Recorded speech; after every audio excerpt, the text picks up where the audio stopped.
मेरा सवाल राजन जी से कि 2019 से 2021 में काफी कुछ बदल गया, लेकिन अमेरिका अपने हित नहीं बदल रहा।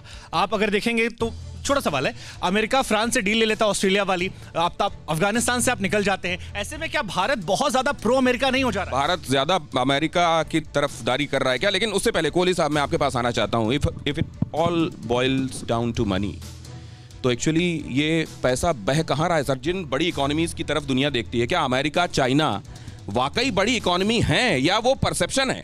देखिए, अंग्रेजी में एक कहावत है दिनेश कि all that glitters is not gold, और हकीकत ये है कि पैंडेमिक के बाद America on record 22-23 trillion dollar की इकोनॉमी है, इसमें कोई दो राय नहीं है। उनकी जो टोटल डेट है, मतलब जो टोटल उधार उन्होंने लिया हुआ है, उसको हम जोड़ें तो वो 27 से 28 ट्रिलियन डॉलर का आ जाता है। अभी मेरे पास हमारा जो मेरा अपना इकोनॉमिक रिसर्च विंग है, उसने खबर दी कि 3,51,000 जॉब्स की उम्मीद थी पिछले महीने, जो कि 3,20,000 रह गई। उन्होंने 120 बिलियन डॉलर हर महीने फेड ने वहां पर, जैसे इंजेक्शन दिया जाता है ना किसी को, ऐसे इंजेक्शन दिए। तो आप स्टेरॉइड्स पे एक तरह से आप इकोनॉमी को चला रहे हैं, दबादब डॉलर छापे गए हैं।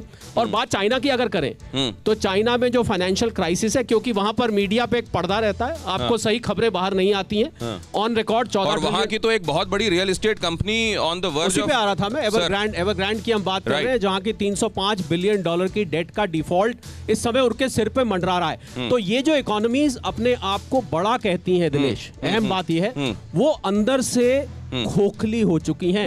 और क्या वो, अगर ये लड़ाई छिड़ती है, हम लगातार सिक्योरिटी रिस्क अलायंसेस की बात कर रहे हैं, हम एंड बॉटम में उसके लड़ाई है, अगर लड़ाई छिड़ती है तो क्या ये इकोनॉमीज वो अनलिमिटेड या इनफाइनाइट लड़ाई लड़ सकती है? इनफाइनाइट लड़ाई लड़ी जा सकती है क्या? ये नहीं हो सकता। लेकिन आप देखिए कैसा विशियस सर्किल है।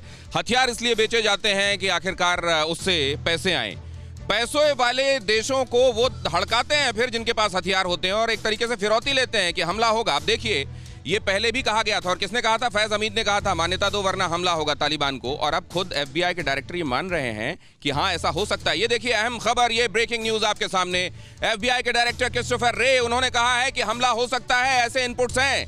तालिबान के अफगानिस्तान में काबिज होने के बाद कहीं पर आतंकवादी हमला हो सकता है, ऐसे इनपुट्स मिल रहे हैं। अब सवाल यह है कि अगर ये खबर आ रही है तो ये वैसी ही है जैसी काबुल एयरपोर्ट पर हमले के समय मिला हुआ कोई इनपुट था, जिसमें चाहते हुए भी कुछ नहीं किया जा सका और हमला इनएविटेबल हो गया, या इस बार वक्त रहते कुछ किया जा सकेगा? सर, ये बड़ा सवाल है। राजन सर, आपके पास।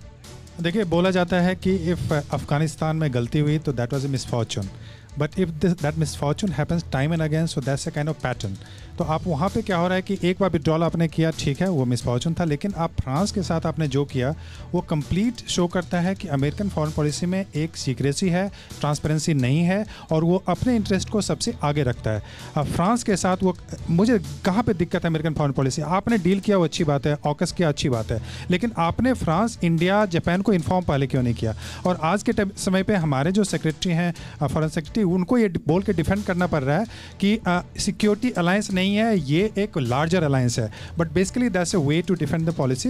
तो मैं आप बिल्कुल अग्री करता हूं कि अमेरिका जो हमारी जो पॉलिसी है उसमें थोड़ी सी बैलेंसिंग और रिकैलिब्रेशन की जरूरत है। Thank you. सविता पटेल जी के पास मैं आऊं, उससे पहले जरा जल्दी से आप अगर शुभंकर के सवाल का जवाब भी दे सकें कि क्या हम ज्यादा प्रो अमेरिकी हो रहे हैं? ये हमारी आदत में शुमार हो गया है क्या, या हम अपने हितों को देखकर ही जो कदम उठा रहे हैं?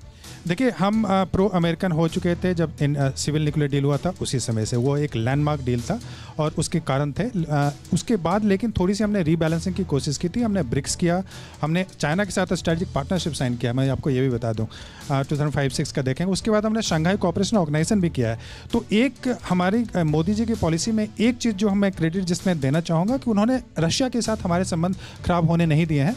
तो हम रशिया के साथ भी अपने जो रिलेशन है उसको मेंटेन करने की कोशिश कर रहे हैं। अड़ी सोमवार से शुक्रवार शाम 6 बजे सिर्फ TV9 भारतवर्ष पर।